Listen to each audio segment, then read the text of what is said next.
Yahweh live forever. Con su gran benevolencia en su presencia estamos. Bendiciones, siervos amados, siervas amadas. Un placer conectarme con ustedes, suplicándole a nuestro Creador que ponga en mí el miedo, el temblor, la reverencia, cada vez que invoco su presencia por el resto de mi travesía sobre este planeta Tierra en este cuerpo. Bendiciones, siervos amados, siervas amadas. Vamos a continuar con los datos del Omer. Ahora ya estamos en el día 47 de la cuenta del Omer. Pasado mañana es el último día. Se cumplen las 4 semanas. Y prácticamente hemos contado casi todos los días. Me faltaron como en los primeros 20, me faltaron como unos 3 días. Y después los retomé. Y de lo que se trata es procurar contarlos todos los días. Es una práctica preciosa, pues. Acordémonos que todo esto viene de nuestro Creador, pues. Y si nos gustan los mínimos detalles, estamos listos para tener acceso a los grandes detalles, pues.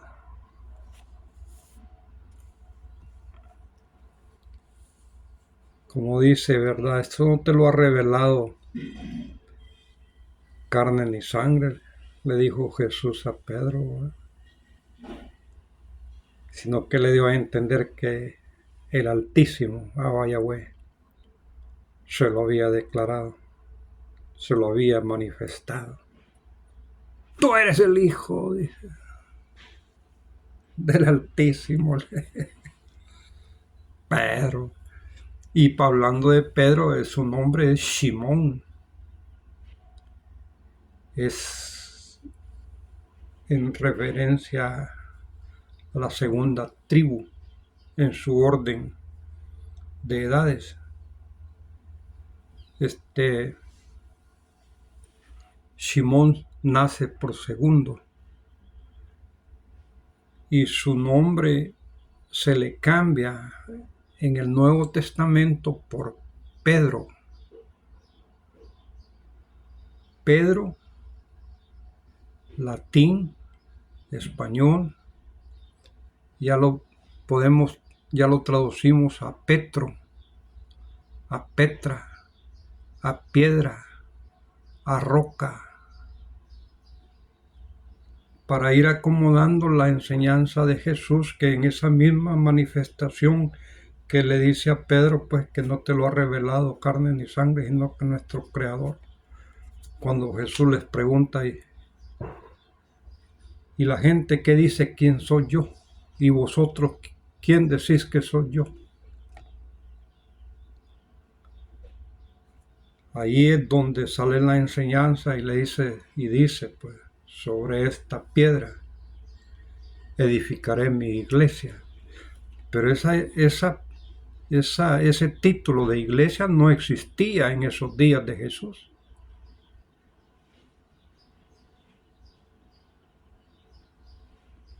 Existía sinagoga, lo que ahora llamamos templo, casa de luz, Beit HaMikdash, Mitash en hebreo. Y ahí es donde se van acomodando, pues, las historias del Nuevo Testamento, en que se nos da a entender, pues, que sobre Pedro, pues, se edificó la primera iglesia y Pedro fue el primer papa. Pero según la historia, cuando retrocedemos siglos y siglos, nos damos cuenta, pues, que no es así. Pero a mí en nada me afecta, ni a usted. Cada quien estamos por lo que nos conviene. Estamos en la palabra porque nos conviene la protección de nuestro Creador, la bendición de nuestro Creador. No estamos porque hemos seleccionado la religión como un medio de vida, como una profesión para sacar dividendos. Y ese es uno de los grandes problemas que muchos de los líderes, curas, monjas, pastores, predicadores, evangelistas, profesores del Instituto Bíblico, ponen la mirada en lo monetario y ya no reciben las revelaciones y se estancan en enseñanzas de repetición, como un rifle de repetición, pa, pa, pa, pa, pa, pa, pa. Lo mismo, lo mismo, lo mismo, lo mismo.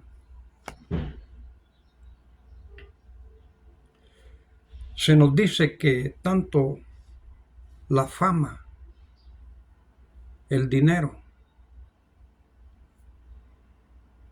y el sexo son las tres emociones que corrompen a todo líder. Y es por eso es que tenemos que alejarnos, pues, de esas tres emociones para que fácilmente las controlemos. Cuando recibimos dinero estamos hipotecando la palabra. Cuando en los anuncios de la religión que practicamos ponemos nuestro nombre, estamos poniendo en segundo plano la presencia de nuestro Creador, la presencia de Jesús.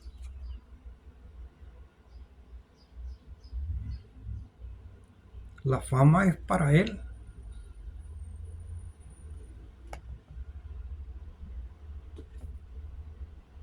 Y la emoción sexual, cuando tenemos el título de ministros, en las congregaciones siempre hay insinuaciones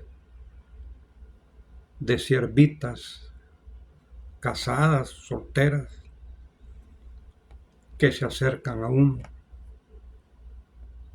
y se insinúan.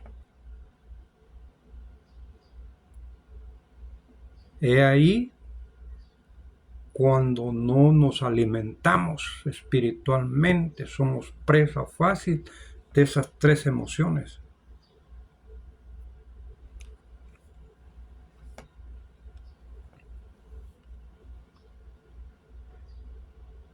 Ya ahí con Pedro, ¿verdad? Pedro. Se le cambió ya el nombre. Ya no se llama Pedro. Ya no se llama Simón, como una de las tribus de Israel, sino que tiende ya a llamarse Pedro, el primer papa de la Iglesia Católica. Bendiciones, siervos amados, siervas amadas. Continuaremos en el libro de Hebreos.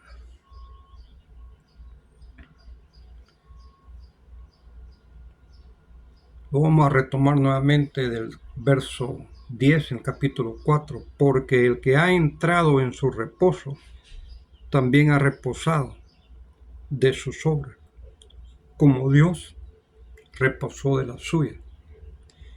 Esa palabra, esa definición reposo, saquémosla de nuestro camino, de nuestro espíritu, saquémosla de nuestro corazón.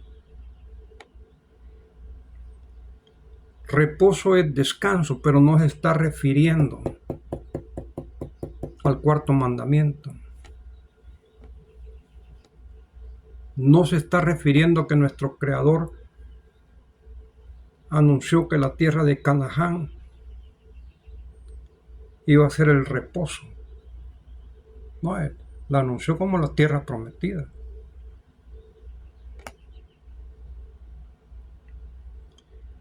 Y la sustitución de el día sábado por palabra de reposo, ahí sí está el cambio, ahí sí está el objetivo de la Iglesia Católica en confundirnos y en llamar el día sábado, el cuarto mandamiento, el día de nuestro Creador, día de reposo.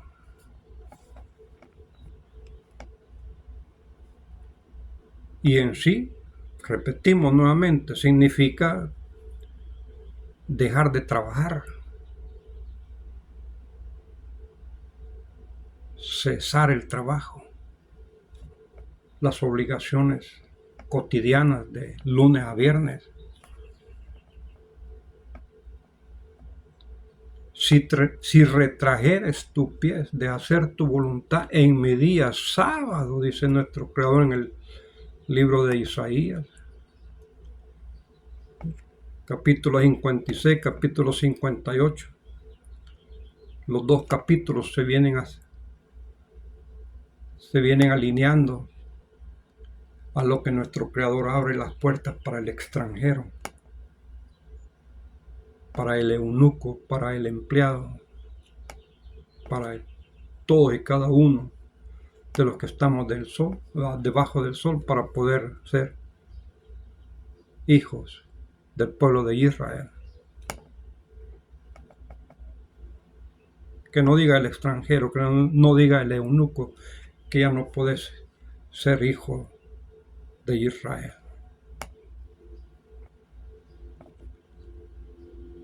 La indicación que da es que no hagamos nuestra voluntad en el día sábado, sino que hagamos la voluntad de nuestro Creador, guardando, practicando ese día sábado como una fiesta de nuestro Creador, como el cuarto mandamiento de nuestro Creador, como el día bendito de nuestro Creador. Procuremos, porque el que ha entrado en su reposo también ha reposado de sus obras.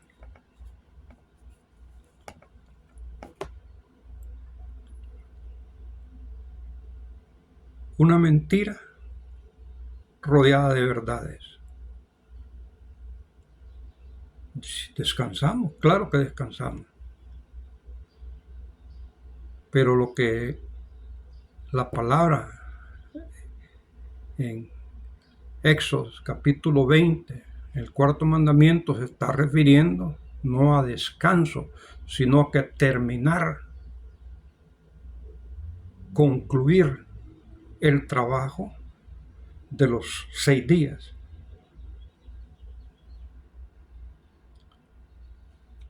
Siguiendo a nuestro Creador, que en 6 días concluyó y en el 7º día lo aparta y le da la bendición.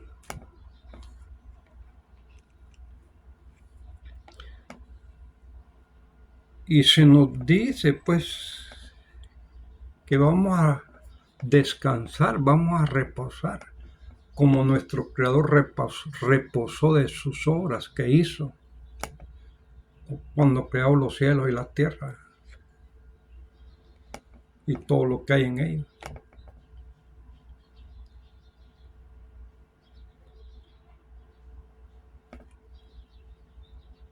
Mentiras rodeado de verdades. Cambios de definiciones, palabras,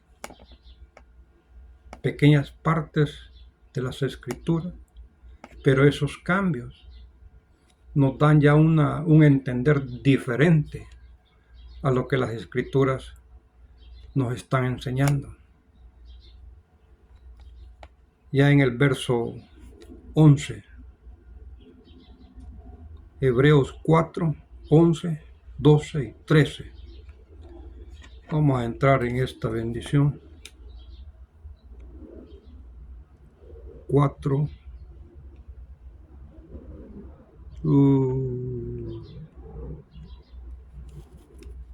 Nos fuimos para abajo.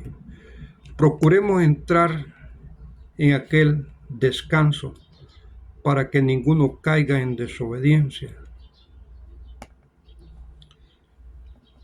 Y la verdad, siervos amados, se nos vuelve a repetir. Se nos vuelve a repetir que el descanso es a lo que se está refiriendo. Y no, se está refiriendo al tema del día sábado. Vamos a dejar este 4 para el día de mañana con la ayuda de nuestro Creador. Vamos a entrar en el 4:14. Por tanto, teniendo un gran sumo sacerdote, Jesús. 4:14, 4:15, lo vamos a dejar para mañana. Vamos a entrar ahora en el 5, capítulo 5 de Hebreos, del 1 al 7.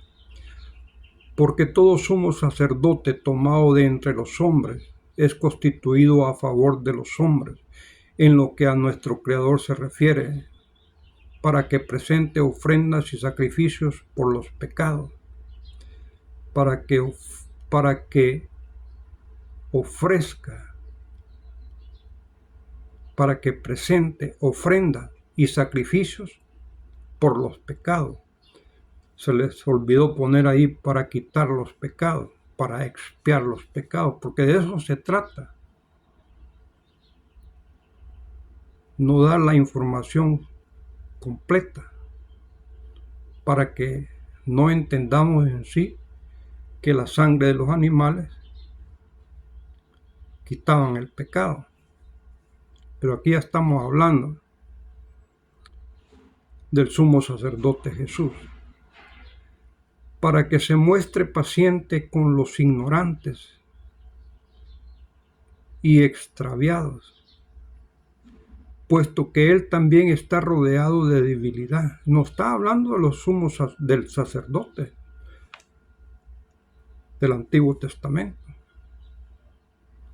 Y por causa de ella debe ofrecer por los pecados tanto por sí mismo como también por el pueblo. Y nadie toma para sí esta honra, sino el que es llamado por Dios, como lo fue Aarón, lo fue Sadoc también. Así tampoco Cristo se glorificó a sí mismo, haciéndose sumo sacerdote, sino el que le dijo. O sea que Jesús no se hizo sacerdote él mismo, sino que dice Hebreos de que nuestro Creador lo hizo sacerdote. Le dijo, tú eres mi hijo, yo te he engendrado hoy. Como también dice en otro lugar, tú eres sacerdote para siempre, según el orden de Melquisedec. Esto ya la tocamos, pero es propósito para martillar. Así como martillan el día de reposo, nosotros también martillamos. Salmo 110, verso 4, cuando nuestro Creador le dice al rey David, el que escribe el Salmo, dice, juró nuestro Creador, diciendo, tú eres sacerdote para siempre. Juró nuestro Creador y no se arrepentirá, diciendo, tú eres sacerdote para siempre, según el orden de Melquisedec. Ahí está el cambio, el aumento que se le ha hecho para hacer de entrar a Jesús en el sacerdocio. Aumentan la definición de según el orden de Melquisedec. Eso no existe en las escrituras hebreas, en las escrituras fieles en su traducción, no existe. Porque de esa manera pueden ellos tomar a Melquisedec, que era un rey, que era un sacerdote, que no se le busca la genealogía de qué tribu o de qué parte venía. Se puede entrar a Jesús para que sea un sacerdote, no importando que no es de la tribu de Leví, porque a ellos se les dio el privilegio, nuestro Creador les dio el privilegio a la tribu de Leví para el sacerdocio, que en sí nuestro Creador le dice a todo el pueblo que todos ustedes son un pueblo de sacerdotes, pues ya específicamente sumo sacerdote viene de la tribu de Leví, y a Jesús lo hacen de la tribu de Judá. Ya más adelante explica, dando a entender que Jesús venía de otra tribu y aún así nuestro Creador lo hace sacerdote. Pero esas palabras de Salmo 110, verso 4, son para David. Es un salmo de David, no es para Jesús. Ahí tenemos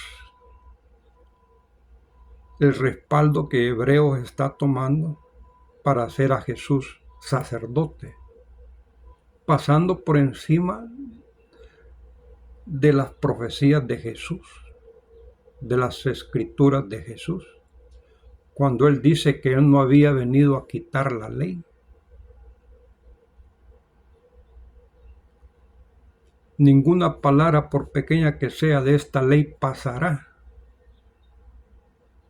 Estamos hablando de pasar, de quitar, de aumentar, de cambiar, hasta que todo esto se cumpla. Qué bonito, qué precioso sería que Jesús hubiese dicho: yo voy a ser sacerdote. Yo he sido hecho sumo sacerdote por nuestro Creador. Pero Él no lo dijo. Lo dicen las epístolas. Y tenemos que tener diferencias. Tenemos que diferenciar que no es lo mismo lo que dijo Jesús que lo que dicen de Jesús.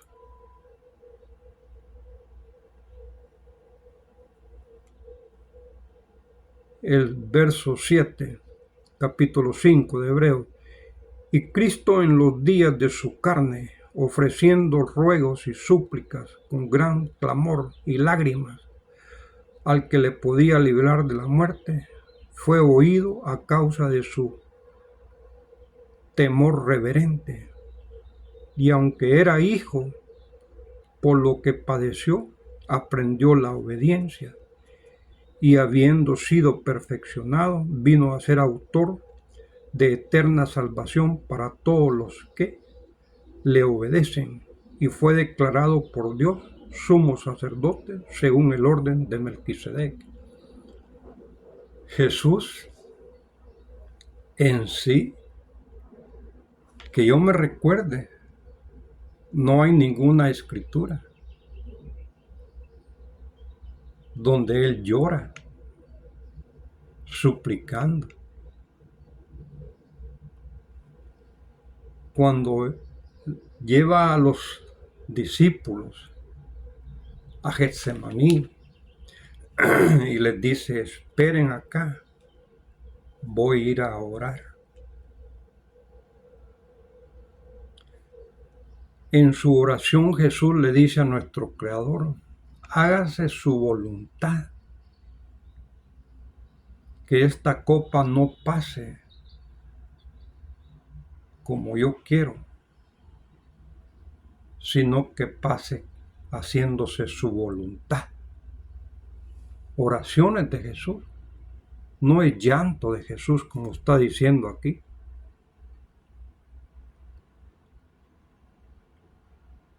Y habiendo sido perfeccionado, vino a ser autor de eterna salvación para todos los que le obedecen.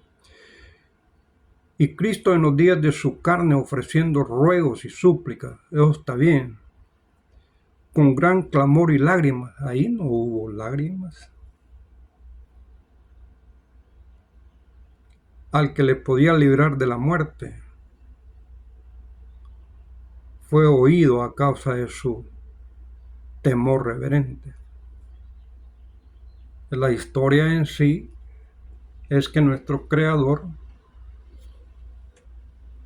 le da, según las escrituras del Nuevo Testamento, le da el privilegio a Jesús que Jesús pues le diga a nuestro Creador que se haga su voluntad y no la de Él.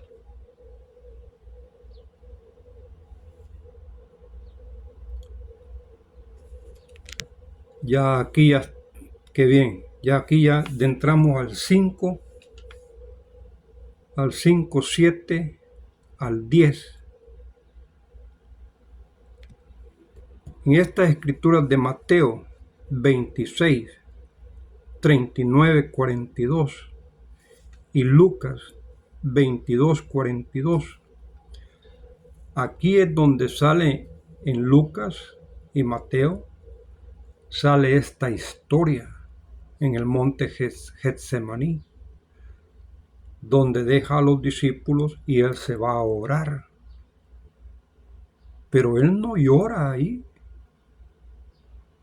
como está diciendo Hebreos 5, del 1 al 7, con lágrimas y súplicas, rogándole a nuestro Creador que lo salvara de la muerte.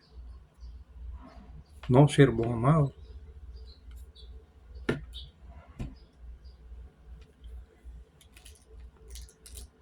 Hay una situación que nosotros tenemos que entender.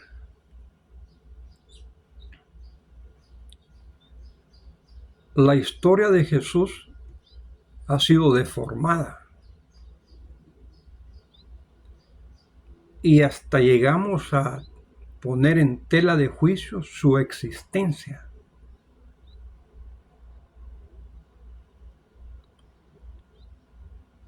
Pero cuando nosotros tenemos acceso a una pequeña parte de la presencia de nuestro Creador, por medio de sus escrituras y por medio de las prácticas religiosas que vamos teniendo, se nos va revelando de que sí existió un personaje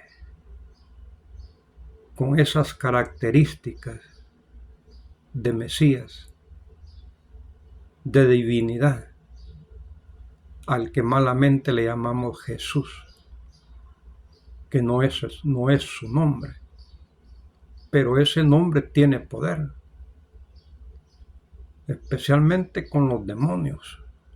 Los demonios se someten ante ese nombre de Jesús. Y ese nombre de Jesús es griego.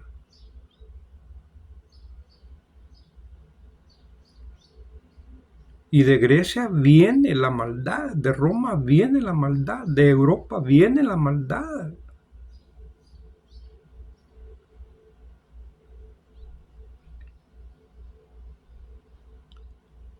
Lo espiritual es extenso, es complejo. Y solo nuestra pureza puede llevarnos a entender un poco donde se nos permite de entrar Y las escrituras es la escalera. Las escrituras bíblicas, tanto Antiguo Testamento como Nuevo Testamento, es la escalera que tiene los peldaños para que podamos entrar a lo espiritual.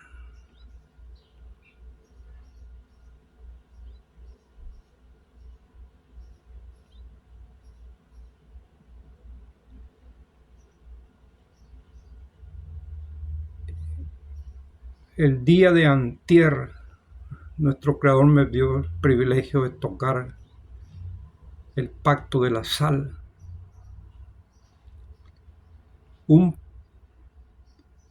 Una escritura está en Levíticos y la otra escritura está en Números, libro de Números, capítulo 18, verso 19, pacto de la sal.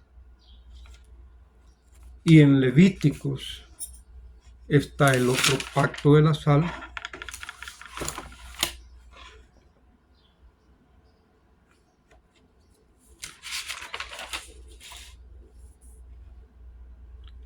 Números 18, 19, el pacto de la sal, y Levíticos 2, 13,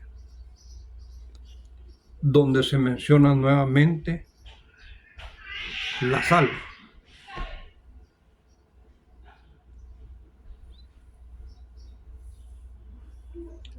Y se menciona como pacto de nuestro Creador con la humanidad por medio de la sal.